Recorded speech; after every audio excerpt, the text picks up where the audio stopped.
पक्षात आहे, कोणाच्या गळ्यामध्ये नेमकं कुठल्या पक्षाचं मफलर आहे.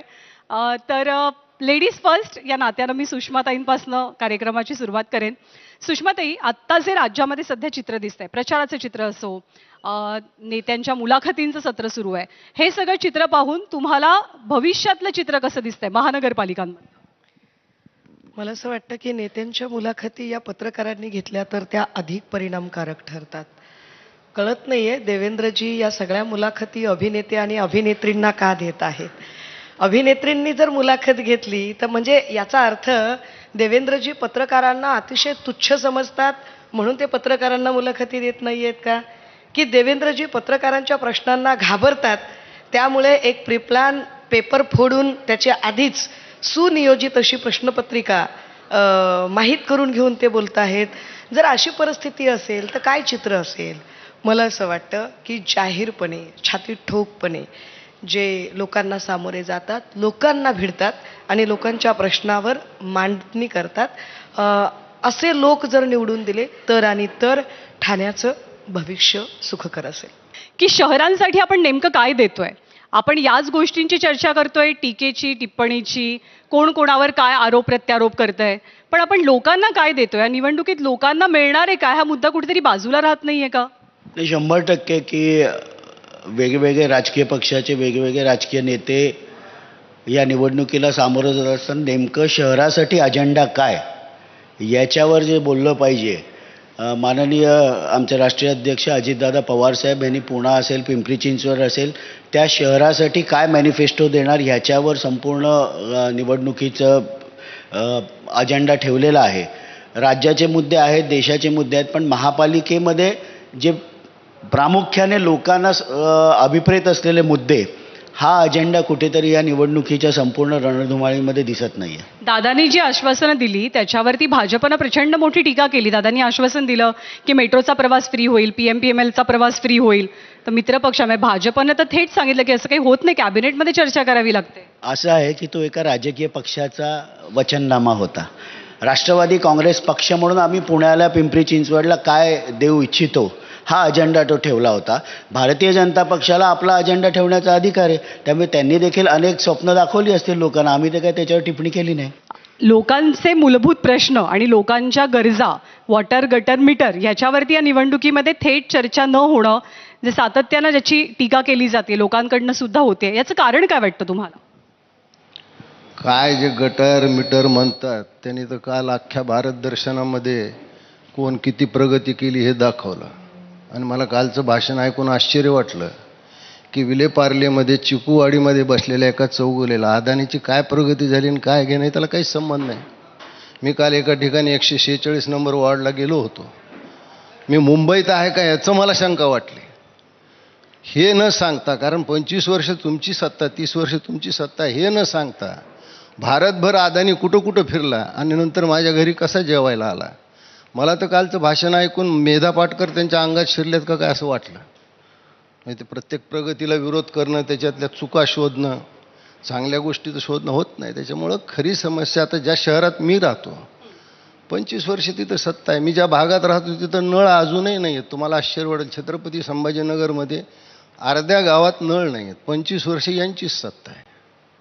हे मूलभूत प्रश्न आहे. प्यायला पाणीसुद्धा नाही आहे. पण आम्ही देश सगळं फिरून आणतोत ना. आणि मग आम्ही नाही जिंकलोत तर मराठी माणूस नाही जिंकला, आम्ही हारलोत तर मराठी माणूस हारला. शेवटी मराठी माणसाच्या आड सगळा कार्यक्रम चालू आहे. मी सुषमाताईंकडे जाते. सुषमाताई, मनसेकडनंही कोणी नाही, तुम्हालाच बोलायचं आहे. कालच्या भाषणाचा मुद्दा आणि त्यांनी आणखी एक मुद्दा मांडला, तो म्हणजे छत्रपती संभाजीनगर आणि मुंबई. शिवसेनेची प्रामुख्यानं सत्ता राहिलेली आहे या दोनही महानगरपालिकांमध्ये बरीच वर्ष. त्यानिमित्ताने त्यांनी जे मुद्दे उपस्थित केले. आपण असं म्हणालात की ही जी चर्चा आहे ती फक्त ठाण्यापुरती सीमित नाही, ही सगळ्या महापालिकांच्यासाठी आहे आणि विकासावर बोललं पाहिजे. आता आम्ही विकासावर बोलतोय म्हणजे काय करतोय की पुण्यामध्ये नवले ब्रिज आहे. पुण्यातल्या नवले ब्रिजला मृत्यूचा सापळा म्हटलं जातंय सध्या. ताशी 9 किलोमीटर, ताशी 10 किलोमीटर असं करून चालत नाही. मुळात रस्त्याची रचनाच सदोष आहे. हा रस्ता बदलला जात नाही आणि तो रस्ता बदलावा यासाठी आम्ही प्रयत्न करतो.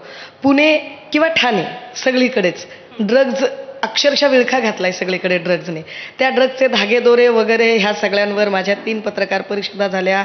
1200 मीटरच्या रस्त्याचं काय झालं हे विचारलं. आणि हा ड्रग्ज पुण्यामध्ये जर पेडलर सगळीकडे थांबलेले असतील कॉलेजच्या गेटवर, तर या पेडलर्सना कमी करणं हा विकासाचा मुद्दा आहे ज्याच्यावर आम्ही बोलतोय. आम्ही म्हटलं की 500 स्क्वेअर फीटपर्यंतचं घर मालमत्ता कर मुक्त असेल तर आम्ही ते करून दाखवलं. आता आम्ही 750 स्क्वेअर फीट म्हणत आहोत. महापालिकांच्या शाळांचा शैक्षणिक दर्जा CBSE ICS पॅटर्नचा करायचा, आम्ही ते करून दाखवलं. आता आम्ही काय म्हणतोय की महापालिकेतून शिकलेला जो विद्यार्थी असेल त्यालाच महापालिकेच्या नोकरीमध्ये प्रथम प्राधान्य असेल. हा विकास नसतो तर काय असतो बरं? मग तुम्हाला प्रकाश महाजनजी, तुम्हाला हा विकास का वाटत नाहीये? सुषमाताईंनी आता एक यादी वाचून दाखवली, लिस्ट वाचून दाखवली की काय काय केलं आणि काय करायचंय. तुम्हाला विकास वाटत नाही का? सुषमाताई, आपल्याच जिल्ह्यात अल्पवयीन मुलीचं लैंगिक शोषण होतं, त्याच्यावरही काही बोला.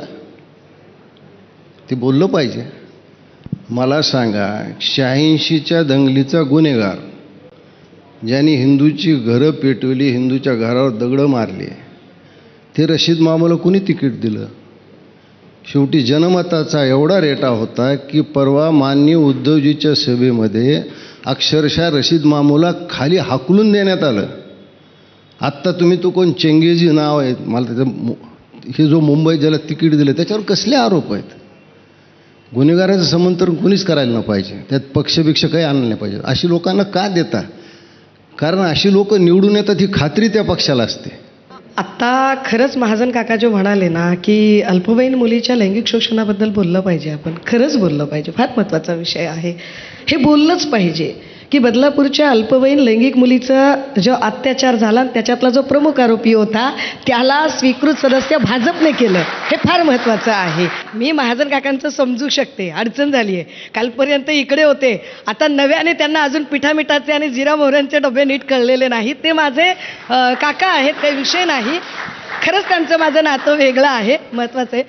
माझं म्हणणं काय आहे की हे सगळ्या इश्यूजपेक्षा आत्ता महत्त्वाचे इश्यू काय आहेत की आम्हाला जेव्हा तुम्ही प्रश्न विचारता की 25 वर्षात काय केलं, अहो राजे, आम्ही इथे 92,000 कोटीच्या FD जिकडे सुरक्षित ठेवू शकलो तिथे आम्हाला प्रश्न विचारणारे फडणवीस, त्यांच्या नेतृत्वाखालची नागपूर महापालिका कर्जबाजारी आहे ती का आहे त्याची उत्तरं द्या. तुम्ही म्हणालात ना राज्याच्या महापालिकांचा, तर तुमची नागपूरची महापालिका कर्जबाजारी आहे आणि त्यांनी आम्हाला सांगायचं, हे आम्हाला सांगणार की आम्ही म्हणजे भीतीसंगम वगैरे, की बाळासाहेब सारखं असं हिंदू हृदय सम्राट, एकमेव द्वितीय हिंदू हृदय सम्राट बाळासाहेब ठाकरे असं सांगायचे की मुंबई महापालिकेवर शिवसेनेचाच भगवा फडकला पाहिजे. आता त्यांचा वारसा सांगणारे लोक भाजपचा महापौर व्हावा म्हणून आपली ताकद पणाला लावतायत, सेनेचा महापौर व्हावा म्हणून नाही, भाजपचा महापौर व्हावा म्हणून. याच्यापेक्षा ती क्रूर थट्टा अजून काय असू शकेल? त्यांना प्रकाश महाजनजी, त्यांनी टाळ्या वाजवल्या, त्यांनी टाळ्या का वाजवल्यात हे आपण त्यांना विचारूया. मी तुमच्याकडे येते, पण अर्थात काँग्रेस राष्ट्रवादी की